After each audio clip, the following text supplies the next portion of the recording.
What's up, guys? It's been a while. I apologize for that. Some crazy stuff has been going on, but I think I'll be back in the groove of things. Anyway, I'm here to talk about something that I saw on J-pop Project's Facebook. Yesterday for me, last night, and that was a story about. Oh shoot! Oh no, I'm not off that. That's good.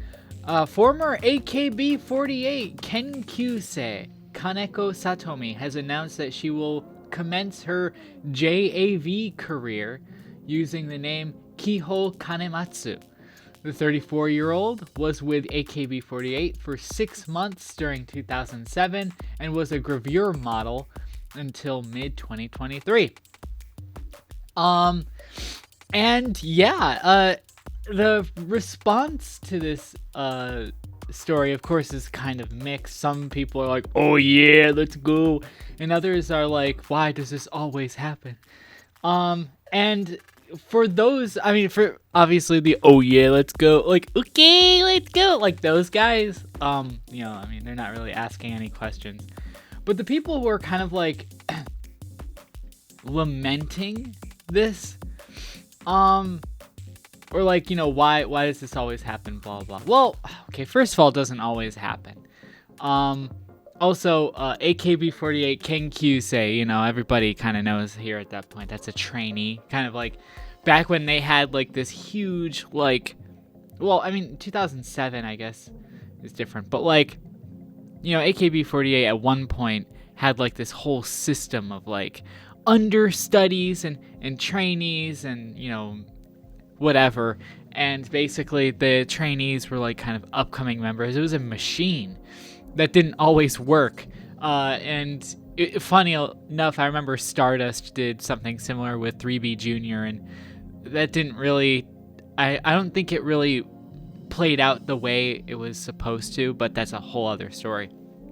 In any event, the point a lot of people are making is, they say former AKB48 member, but was only a trainee for half a year.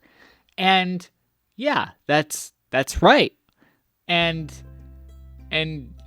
But she's still being marketed as former AKB48 member.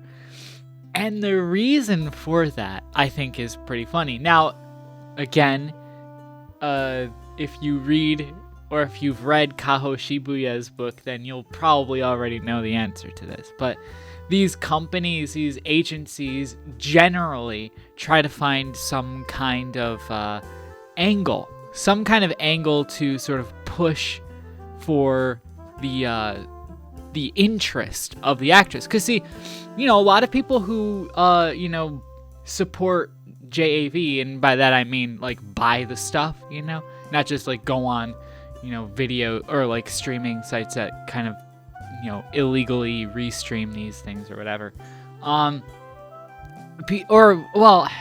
That's even then, people look for certain actresses is what I'm trying to say, right?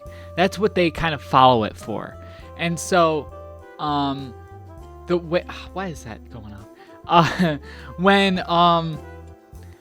When that happens, you need to sort of find an angle of particular interest for your new talent. And even though she was a trainee when she was, a preteen or something like that in AKB48, and nobody remembers her, they still went and promoted her as, former AKB48 idol, because that gets attention, right? That draws people in. AKB48, despite their kind of declined status in recent years, they still have this sort of like legacy cultural clout, especially in the idol world. And it's just, I've mentioned this before somewhere, but this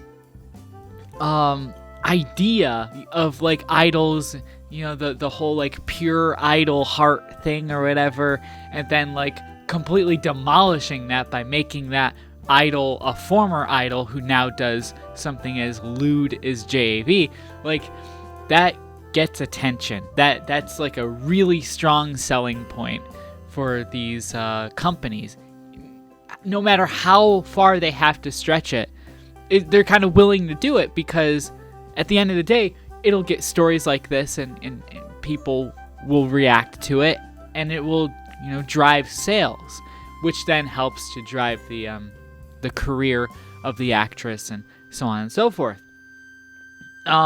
Someone mentioned in one of the comments, like, what will your parents think, or whatever, as if like she herself is putting this stuff up. It's really weird. But she if she's being marketed so clearly like this, to where like foreign outlets are kind of looking at it and being like, oh yeah, kind of reacting to it, her parents already know. I mean, she's not even censored on the promotional material. Her parents probably already know, and either they don't care or she doesn't care if they see it or not. I mean, she has her original, I don't know if Kaneko Satomi is like her real name, or if that was an idol stage name. Could be the case. But the fact that they're putting all of that information out there means that she wants all of this out. She's like encouraging. She gave the agency full permission to do that. Because I don't know if you know this, but again, if you read Kaho Shibuya's book, she goes into detail about this. Actresses actually have control over how much privacy they can retain. The more promotional permission you give the agencies, the more information that they'll include in those promotional materials, so that they can push you out there. And if you do that, it will, of course, drive up sales. If you stay anonymous, then stories like this just won't come out. They can't legally, break that unless it breaks itself. Kaho Shibuya was a sports reporter for a popular newspaper for a while. And so when she was outed by some third party, I can't remember the story, but her agency was like, okay, bet, now we'll market you as former sports reporter for this newspaper or whatever. And that drove sales. Because it's like, oh wow, I knew this person before, like whatever. And so it's sort of like it's just like human psychology. I mean, that's what really marketing is, right? Just like the manipulation of human psychology to a certain extent. And so yeah. So she is giving them permission to put this stuff out, right? And she was a gravure a model up until 2023. One of the interesting things about gravure models is that they actually don't make the same kind of money as an adult video actress does. And that's just because of the nature of the work, right? If an adult video actress, they usually get paid based on, what they're being asked to do. If they're doing a meet and greet, if they get paid at all, it's going to be just like a token of gratitude. Like, here's 5,000 yen. Don't spend it all in one place. Maybe have lunch or something.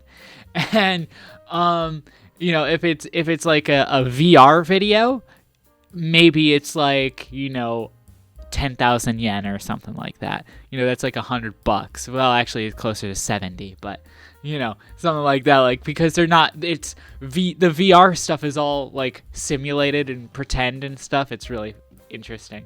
And then you get into like the more hardcore stuff is where like the actual money comes in. But like the photo shoots and stuff is like kind of it's not what you think they might be bringing in, because everything goes through the agency, right? And the same goes for like the gravure material. And so I'm betting that she's probably like, well, I've done this gravure thing, I might as well just like go into this adult video thing, because the money is better, and there's only so much I can push this gravure thing before it just kind of like the return just isn't. It probably just isn't really there. And from if she's trying, I mean, 34 years old. I mean, that's not old really. If she's trying to like And especially now that you can make royalties off of this. To me, it just makes sense. I mean, if that's something that she wants to do, I don't see the reason for lamenting this sort of thing.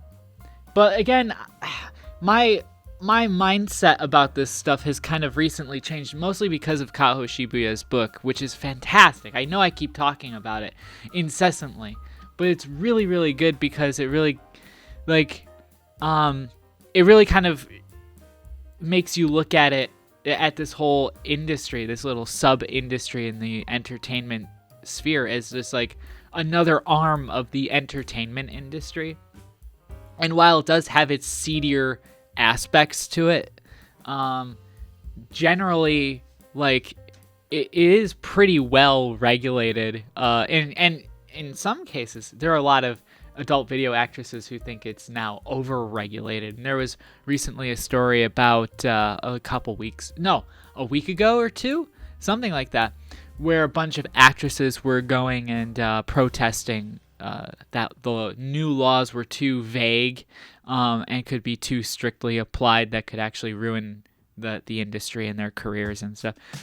Some of the wording of the laws can be pretty vague and could be interpreted by a certain government who takes an adversarial stance against the adult video industry as a way to just outlaw the whole thing completely, which would put a lot of people out of work.